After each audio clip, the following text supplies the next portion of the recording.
주신 말씀 신약성경 사도행전 17장 1절에서 15절의 말씀입니다. 신약성경 사도행전 17장 1절에서 15절의 말씀.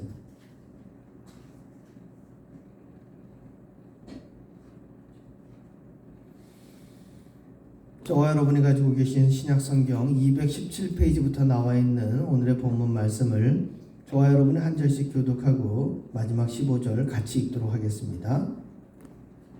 말씀을 봉독합니다.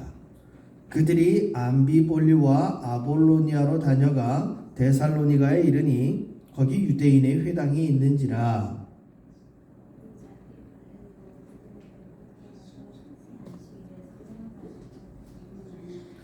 뜻을 풀어 그리스도가 해를 받고 죽은 자 가운데서 다시 살아나야 할 것을 증언하고 이르되 내가 너희에게 전하는 이 예수가 곧 그리스도라 하니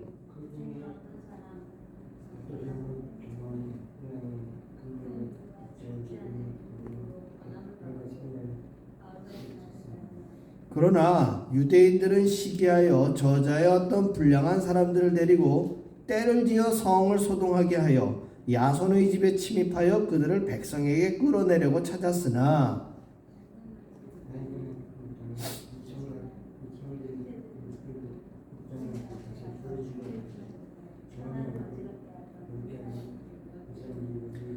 야손이 그들을 맞아 들였도다. 이 사람들이 다 가이사의 명을 거역하여 말하되 다른 임금 곧 예수라 하는 이가 있다 하더이다 하니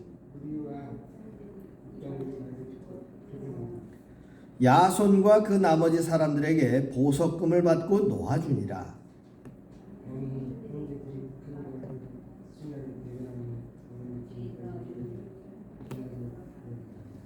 베레아에 있는 사람들은 데살로니가에 있는 사람들보다 더 너그러워서 간절한 마음으로 말씀을 받고 이것이 그러한가 하여 날마다 성경을 상고하므로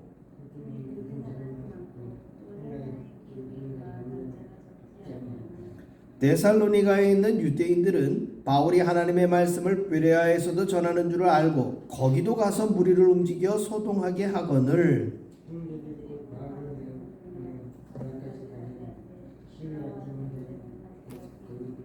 같이 읽습니다. 바울을 인도하는 사람들이 그를 데리고 아덴까지 이르러 그에게서 실라와 디모데를 자기에게로 속히 오게 하라는 명령을 받고 떠나니라. 아멘. 간절한 마음으로 말씀을 받고라는 제목으로 오늘 은혜를 함께 나눕니다.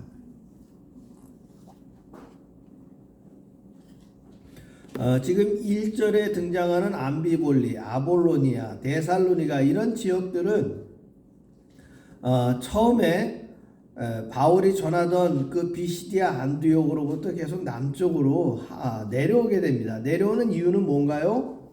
바로 지속적으로 지금 바울을 핍박하는 사람들 때문에 그래요. 이 사람들은 유대인들임에도 불구하고 1차적으로는 율법주의자들이 섞여 있고요. 그리고 이 사람들 중에는 초창기에는 바울이 전한 이방 지역에 사는 유대인들 가운데 바울이 전한 예수의 복음을 듣고 예수를 믿는 사람도 있었단 말이에요. 그럼에도 불구하고 그들이 지속적으로 누구와 합세하느냐? 우리가 지난주에 보셨지만 그 귀신 들린 여종을 치료해 줬더니 어떻게 했어요? 자기들의 유익이 끊어졌다는 것을 알고서 사람들로 하여금 저 사람들 때문에 우리가 믿지도 못한 도를 전한다 하면서 사람들을 갖다가 격동시켜가지고 바울을 돌로 쳐서 바울과 실라를 이 로마 병정들로 하여금 잡아가서 옥에 가두게 하지 않았습니까? 그래서 이러한 사람들과 연합을 한다는 게 문제예요. 여러분 생각해 보십시오. 지금 우리가 미국에 이렇게 해외 동포로 살고 있잖아요.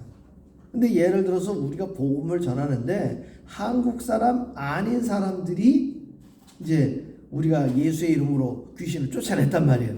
근데 그 사람들이 저 사람들이 예수 복음 전하는 바람에 우리 지금 점 잘 치는 사람 저 사람으로부터 유익이 끊어졌다 해가지고 외국인들이 막 우리한테 클레임을 하는 건데 거기에 지금 누가 합세하는 거예요? 한국 사람들. 한국 사람들이 합세해가지고 우리를 핍박하는 그런 형세를 한번 생각해 보세요. 바울 입장에서 얼마나 억울하고 야속한 느낌이 들겠어요. 지금 바울 입장에서는 이것이 무슨 모세의 율법의 도에 어긋나는 일도 아니고 또 예수의 복음 전하는 일에 어긋나는 일도 아니에요. 사실 지금 바울과 실라는 복음 전하다가 옥에 갇혔는데 그 옥에 갇힌 상태에서 뭐 했어요? 기도와 찬송을 했더니 성령이 능력을 베풀어 주시어서 옥토가 흔들려서 그 메인 수갑과 착고와 옥문까지도 다 열린 바 됐잖아요. 이거는 뭐예요? 복음 전하는 곳에 방해하는 모든 것들은 어떻게 된다? 열려지고 묶인 것은 풀려지고 갇힌 곳에서 해방된다라는 굉장히 물리적인 내용을 선포하는 장면이에요. 그런데 이로 말미암아 그 간수가 구원을 얻고 간수의 가정까지도 구원을 받았잖아요. 모든 가족들이 세례를 받고 구원을 얻었단 말이에요. 그래서 이 간수가 그 옥에서 갇혀 있었던 바울과 실라의 일행들을 다 풀어주는 일들이 그 16장 하반절에 다 등장을 한단 말이에요. 그래서 17장 1절에 그들이 했을 때는 그 갇혀 있었던 바울 일행들이 다 풀려나가지고 데살로니가까지 지금 피해 가는 거예요. 왜냐하면 그 여종의 주인 그 일행들 바울을 고소해가지고 옥에 갇힌 사람들, 나중에 바울이 그렇게 이야기합니다. 우리는 로마인인데 이들이 우리를 재판도 하지 않고 매를 쳐서 옥에 가두었다 하면서 이 이야기를 합니다. 그래가지고 간수를 비롯해서 이 바울을 고소했던 사람들이 두려워해요. 왜요? 그 당시에는 로마인을 재판도 받지 않고 매를 치는 일은 굉장히 큰 죄에 해당하거든요. 그래서 바울은 자기가 가지고 있었던 로마 시민권을 그렇게 지혜롭게 사용을 하여서 그 얽매인 곳에서 피해서 나오게 됩니다. 그런데 데살로니가에 이르러서 유대인의 회당이 있어서 2절에 보게 되면 바울이 자기의 관례대로 그들에게로 들어가서 새 안식일에 성경을 가지고 강론하며 이렇게 되어 있어요. 이게 뭐냐면 데살로니가 지역, 즉 데살로니가 지역 이전에는 회당들이 없었단 말이에요. 그래서 여러분들이 아시는 그 자주색 옷감 장사 루디아라는 여인의 집에 들어가서 또 거기서 복음 전파하는 일들이 있었죠. 그런데 지금 데살로니가에 왔더니 뭐가 있어요? 회당이 있어요. 그 회당에 들어가서 안식일을 3번 지났다는 얘기는 물리적인 숫자로 21일 정도 거기에 머물렀다는 얘기예요. 짧게는 15일 정도 될 수도 있고요. 길게는 21일 정도. 그러니까 한 달이 채 안 되는 지역에 데살로니가 지역에서 머물면서 복음을 전한 거예요. 그런데 3절에 보면 이렇게 되어 있죠. 뜻을 풀어 그리스도가 해를 받고 죽은 자 가운데서 다시 살아나야 할 것을 증언하고 이르되 내가 너희에게 전하는 이 예수가 곧 그리스도라. 이게 굉장히 중요한 단어예요. 우리는 오늘날 예수 그리스도 이 6글자를 우리는 그냥 아주 당연하게 사용을 하고 있어요. 그런데 첫째는 유대인들에게 있어서 그리스도가 예수라는 걸 받아들이는 일은 굉장히 힘든 일이에요. 왜냐하면 암묵적으로 유대인들은 그 옛적 선지자들의 증언을 통해 그리스도가 다윗의 후손 가운데 나타날 것이라는 큰 전제는 가지고 있었어요. 그런데 그 예수가 그리스도라는 큰 전제를 갖고 있었음에도 불구하고 마태가 증언했잖아요. 아브라함과 다윗의 자손 예수 그리스도의 세계라 하면서 마태복음에 기록되어져 있는 그 예수님에 대한 복음을 바울 역시도 그렇게 증언을 하고 있어요. 그런데 오히려 유대인들이 그것을 받아들이지 못했다는 것이죠. 대다수 많은 유대인들이 그것을 받아들이지 못했기 때문에 예수님을 어떻게 했습니까? 십자가에 못 박아 죽여야 되는 그런 험악한 지경에까지 이르렀다는 것이죠.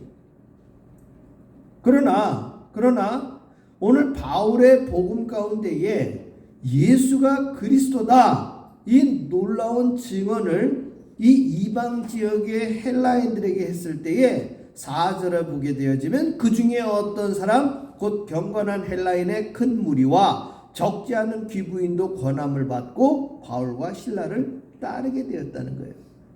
그런데 5절에 오히려 그러나 유대인들은 시기하여 이렇게 굉장히 반대되는 장면이 등장하게 된다는 것이죠. 이유는 한 가지예요. 아직도 이방 지역에 있는 유대인들은 모세의 율법주의에 사로잡혀 있어서 할례를 받지 않고 그들의 율법을 지키지 아니하면 구원과는 상관이 없게 된다라는 그러한 그들의 고정관념이 오히려 예수의 복음을 가로막고 있는 것이고요. 특별히 바리새파의 몸을 담고 있다가 이 바울은 바리새파 중에도 아주 바리새인이었잖아요. 그런데 그가 예수를 따르는 사람들을 죽이고 옥에 가두는 일까지 했다가 갑자기 회심을 해가지고 예수의 복음 전하는 일에 열심을 내는 것에 배신자라고 낙인을 찍어가지고 그에 대해서 반감을 갖고 있었던 사람들이 많았다는 것이죠. 이런 사람들이 지금 주가 되는 게 지금 유대인들이에요. 이 유대인들. 그래서 이 유대인들은 시기에서요 저자였던 불량한 사람들을 데리고 때를 지어 성을 소동하게 하여 야손의 집에 침입하여 그들을 백성에게 끌어내려고 찾았으나 이 야손의 집에는 왜 들어갔을까요? 그 자두장사 루디아의 집에 머물렀던 것처럼 이 데살로니가 지역에서는 바울과 실라 일행이 누구의 집에 머물렀었느냐? 이 야손이라고 하는 사람의 집에 머물렀었다는 것이죠. 그런데 이 사람들이 바울과 실라 일행을 찾는 것을 알았단 말이에요. 그래서 바울과 실라 일행을 피신시킨 거예요. 그러니까 이 사람들이 찾아도 바울과 실라를 찾지 못한 거예요. 아시는 바와 같이 이 쫓는 무리들이 단순히 비난과 비방을 하기 위해서 쫓는 것이 아니라 처음에는 바울 일행을 돌로 쳤단 말이에요. 그래서 죽은 줄 알고 떠날 정도로 물리적인 폭력을 행사했죠. 두 번째는 이 사람들을 로마 병정들로 하여금 매를 쳐서 옥에 가둔 거예요. 보세요. 돌로 맞아서 죽을 지경에 이르고 매를 맞는 것뿐만 아니라 옥에 갇히는 상황까지 벌어지는 이 물리적인 장면은요. 이걸 반복적으로 당하게 되면 어떻게 돼요? 사람이. 그거 실제 죽을 수 있는 부분들이에요. 뭐 맞으면 맞을수록 맷집이 강해져가지고 때리면 때려봐라. 내가 막 너희들 매를 얼마든지 맞아주마. 이런 상황이 아니라는 거예요. 사랑하는 성도 여러분, 우리가 복음을 전할 때 비둘기같이 순전해야 되는 부분들도 있지만 뱀같이 지혜로워야 되는 부분들도 있어야 된다는 거예요. 알고서 반복적으로 매를 맞고 알고서 반복적으로 핍박을 당하는 것은요, 그건 어리석은 행위라는 것이죠. 바울과 실라 일행은 이 유대인들과 또 자기들을 해하려 하는 이 이방 지역의 불량한 사람들을 피해가는 것은요, 비겁하게 숨는 행위가 아니라는 것이죠. 자, 그래서 7절에 보면 야손이 그들을 맞아들였도다. 이 사람들이 다 가이사의 명을 거역하여 말하되 다른 임금 곧 예수라 한 이가 있다 하더이다 하니 무리와 읍장들이 이 말을 듣고 소동하여 야손과 그 나머지 사람들에게 보석금을 받고 놓아주니라. 무슨 얘기입니까? 바울과 실라를 못 찾아버리니까 그 희생양으로 누구를 지금 잡아 가두는 거예요. 이 야손이라는 사람을 잡아 가둔 거예요. 그랬더니 나머지 사람들에게 보석금을 받고 돈을 받고 야손이라는 사람을 도와줬다는 얘기예요. 이 무리들이 참 악한 것이 뭐냐면요, 사람들을 때리고 해롭게 하는 이유가 뭐예요? 거기에 자기 어떻게든지 돈을 얻어내려고 하는 게 있었다는 얘기예요. 그 귀신 들린 여종이 점 못 치면서 더 이상 자기들의 유익이 끊어졌다라는 이러한 사실들, 그리고 예수의 복음을 전함에 있어서 시기하는 무리들은요, 자기들이 믿는 어떤 신에 대한 신앙심 때문에 그런 것이 아니라 결국은 뭐 때문에 그러는 거예요? 이 돈 때문에 그러는 거예요. 그러면 이 돈을 추구하는 사람들의 뒷배경에는 누가 존재하고 있을까요? 그게 사단 마귀가 자리 잡고 있는 거예요. 제가 지난주에도 말씀드렸지만 우리의 신앙생활을 붙들고 있는 것, 열심을 내기 위해 우리의 삶의 자리를 정말 우선순위의 예배의 자리와 우리가 우선순위의 예수님을 믿는 믿음을 가장 첫 번째 두려고 하는데, 그것을 붙들고 그것을 그렇게 하지 못하게 회방 놓는 것 중에 가장 첫 번째 되는 대적이 뭐냐 하면 돈이란 말이에요. 돈. 사실 저와 여러분 역시도 먹고 사는 문제가 해결되기가 어렵다면은요, 신앙 지키는 문제도 쉬운 일은 아니란 얘기예요. 그런데 오늘 바울과 신라의 일행을 봅시다. 이들은 자신들의 삶의 자리에서 먹고 사는 문제를 내려놓고 복음 전하는 일을 우선시했던 사람들이에요. 오늘날 역시도 많은 선교사들이나 이방 지역에 복음 전하는 사람들 역시 본인들이 전파하는 이 복음 사역하는 일에 모든 것을 내어놓았기 때문에 자신들의 먹고 사는 일은 복음 사역 그 다음 것으로 내려놨다는 얘기예요. 그랬을 때 그들의 삶을 하나님은 어떤 식으로든 채워준다는 것이죠.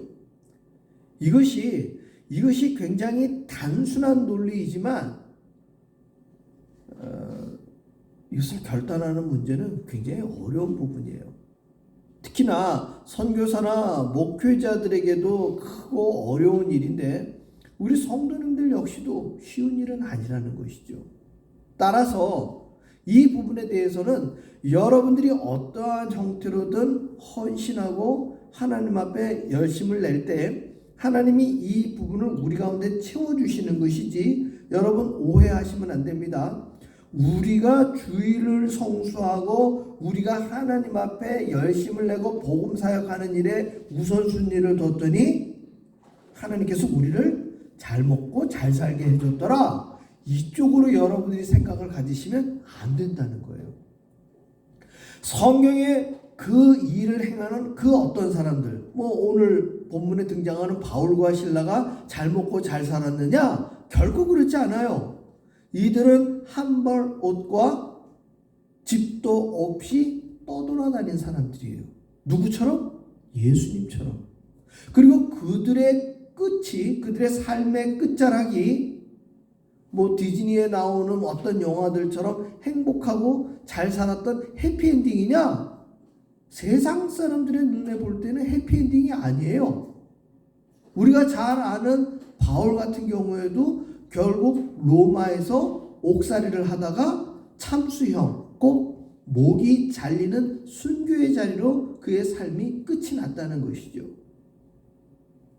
따라서 우리가 복음 전파하는 우리들의 삶의 자리를 우선시했을 때 하나님께서 나의 먹고 사는 문제에 대해서 예수 믿지 않는 다른 사람들보다 더 많이, 더 삶의 질이 높게 채워주시느냐? 그거하고는 별개의 문제라는 거예요.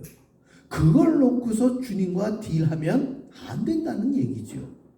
우리가 주 앞에 헌신하는 것은 우리의 신앙의 결단의 문제인 것이지 내 삶의 질을 높이기 위한 어떤 주님 앞에 거래하는 조건으로 그것을 놓아서는 안 된다는 것입니다. 본문으로 돌아옵니다.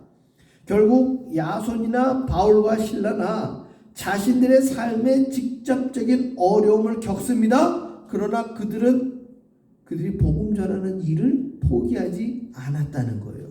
10절에 보면 밤에 형제들이 곧 바울과 실라를 베레아로 보내니, 무슨 얘기입니까? 아직도 데살로니가에 이 유대인들과 때를 지어 소동하는 사람들을 피해 머물러 있었던 사람들을 더 이상 데살로니가에 머물게 해서는 안 되겠기 때문에 지금 사람들이 바울과 실라 일행을 어디로 보냅니까? 베레아로 보내는 거예요.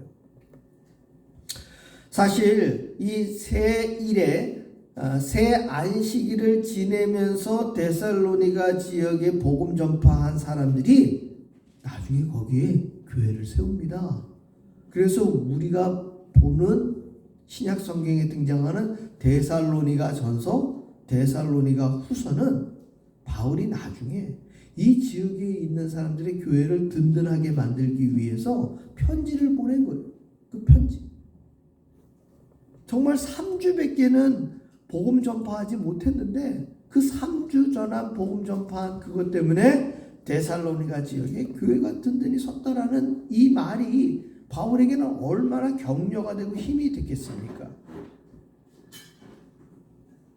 결국 바울은 지금 10절에 베레아로 피신합니다. 그들이 베레아에 이르러 유대인의 회당에 들어가니라. 베레아에도 뭐가 있었다는 얘기예요? 회당이 있었어요. 베레아에 있는 사람들은 데살로니가에 있는 사람들보다 더 너그러워서 간절한 마음으로 말씀을 받고 이것이 그러한가 하여 날마다 성경을 상고함으로, 놀라운 장면이에요. 지금 베레아에 있는 사람들은요, 데살로니가에 있는 사람들보다 더 간절한 마음으로 말씀을 받았다는 얘기예요. 참 대단합니다. 이 사람들에게는 유대인들처럼요, 메시아에 대한 선 이해가 없었던 사람이에요. 모세의 율법은 고사하고 정말 유대인들의 율법을 1도 모르는 사람들이었는데, 이 사람들에게 예수의 복음을 전파했더니 그들이 그 어떤 지역에 있는 사람들보다도 더 간절한 마음으로 예수의 복음을 받아들인 거예요.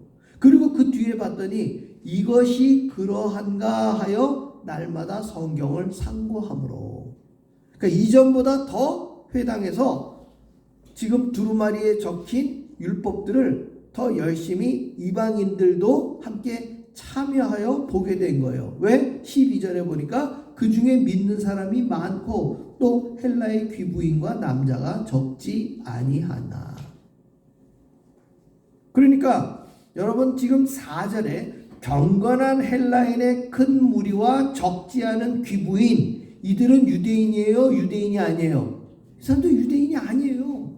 그런데 바울과 실라 일행이 회당에서 복음을 전파하고 안식일 외에는 회당 바깥에서 복음을 전했겠죠. 그리고 회당 바깥에서 복음 전하면서 안식일에는 어디로 오라고 얘기를 했을까요? 회당으로 오라고 얘기를 했겠죠. 이거 우리가 주일에는 예배당에서 예배 드리고 주일 외에는 바깥에서 복음 전파하다가 주일날에는 어디 오라고 그래요? 교회 오라고 얘기해야 될 거 아니에요. 그래서 그렇게 교회에 온 사람들, 그렇게 바울과 실라가 복음 전파했더니 안식일날 회당에 온 사람들의 무리가 적지 않았다는 얘기예요. 많았다는 얘기예요.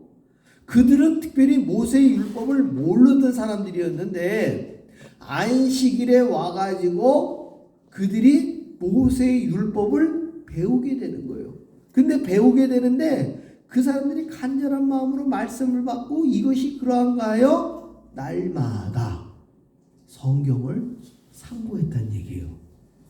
유대인들은 안식일날 회당에 와가지고 성경을 읽고 묵상하는 일들이 그들에게 있는 것인데, 지금 이 헬라 지역에 있었던 다른 헬라인들과 경건한 귀부인들이 이 회당에 와가지고 말씀을 상고하게 됐다는 거예요. 이유는 뭐예요? 바울이 전한 복음 때문에 이 이방 지역 사람들이 우리가 읽고 있는 신약 성경이 아니라 그들은 현재 구약 성경을 보고 있는 거예요. 그러면서 그 구약 성경에 등장한 메시아가 누구인지를 이 바울의 복음을 통해 예수가 바로 그 그리스도임을 믿게 되었다라는 거예요. 굉장히 놀라운 사건입니다. 그 수많은 유대인들도 그렇게 모세의 율법을 보고 옛적 선지자의 글을 읽어도 예수가 그리스도임을 받아들이기 힘들었는데, 지금 이방 지역 사람들은 바울의 복음을 듣고 그 예수가 바로 그리스도인임을 믿게 됐다는 거예요. 그리스도임을 믿게 됐다는 거예요. 오늘날 우리 역시도 마찬가지예요. 구약과 신약의 말씀들을 통해서 우리는 예수가 그리스도임을 너무나도 당연히 믿고 있지 않습니까? 이것이 굉장히 놀라운 사건이고 하나님 기뻐하시는 복음을 우리가 확신하는 그러한 예배의 장이 된다는 것이죠. 그런데 13절에 보니까 데살로니가에 있는 유대인들은 바울이 하나님의 말씀을 베레아에서도 전하는 줄을 알고 거기도 가서 무리를 움직여 소동하게 하거늘. 정말 징그럽지 않습니까? 이 사람들의 열심도 굉장한 거예요. 바울이 복음 전하는 걸 회방하기 위해서 바울이 가는 데를 어떻게 하는 거예요? 이 사람들도 자기들의 먹고 사는 문제 포기하고 지금 뭐 하러 다니는 거예요? 바울 복음 전하는 걸 회방하러 쫓아다니는 거예요. 와, 굉장한 사람들이에요. 나중에 가보면은요. 나중에 가보면 바울을 잡아서 이 옥에 가두기까지는 먹지도 않고 마시지도 않겠다고 이 결단하는 사람들이 40명이나 등장을 합니다. 결사대가 등장을 하는 거예요. 참 열심히 특심이에요. 여러분 한번 생각해 보십시오. 바울처럼 자신의 삶을 헌신해서 복음 전하는 사역이 지혜로운 거예요? 아니면 자기의 삶을 포기하고 복음 전하는 사람을 회방하는 일에 자기의 삶을 투신하는 게 이게 지혜로운 거예요? 이건 물어보라 마나 뻔한 일임에도 불구하고 우리가 성경을 봤더니 이 엉뚱한 일에 자신의 삶을 갖다 바치는 사람이 있어요. 자, 그러면 우리는 오늘 본문에 나오는 성경을 보면은요, 바울의 복음을 전하는 걸 회방하는 사람이 어리석은 사람으로 등장을 하죠. 이걸 오늘 우리의 현실에 빗대어 보면은요,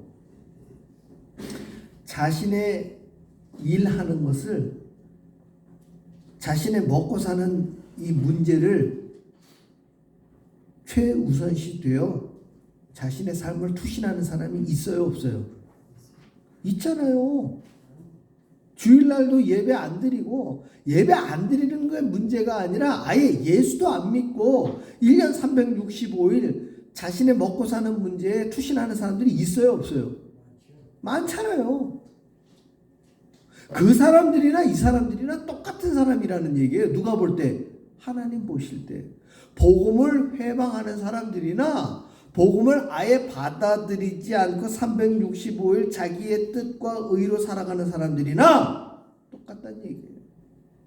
그러나 베레아에 있었던 사람들은 어떤 사람들이에요? 간절한 마음으로 말씀을 받고 그들이 듣도 보도 못했던 예수의 도와 모세의 율법을 그들이 받아들이고 간절한 마음으로 말씀을 받아들이고 이것이 그러한가 하여 날마다 성경을 상고했던 이 사람들은 하나님을 알고 예수를 만나는 사람들이에요. 한마디로 구원받은 그리스도인이 되었다는 얘기입니다. 사랑하는 성도 여러분, 저와 여러분의 삶의 자리, 여러분들의 삶의 방향이 어디로 가야 되는지 오늘 성경은 분명히 제시하고 있다는 것이죠. 결국 이 사람들로 말미암아 바울은 또다시 길을 떠나게 됩니다. 정처 없이 떠나는 그들의 길. 그러나 그들은 어디로 가야 하는 목적지는 불분명한다 할지라도 그들의 목표는 분명합니다. 뭐예요? 복음을 전하기 위해서 떠난다는 것입니다. 한치 앞을 내다볼 수 없는 우리들의 삶의 자리지만 저와 여러분의 삶의 길이 복음을 전파하는 복음의 사역자의 삶, 주일이 다가오면 예배드리는 예배자의 삶을 여러분들이 굳건히 할 때 주께서 저와 여러분의 삶을 붙들어 주시고 주님 오시는 그날까지 저와 여러분의 삶이 이 목표를 향하여 나아가시기를 주의 이름으로 축원합니다. 기도하겠습니다.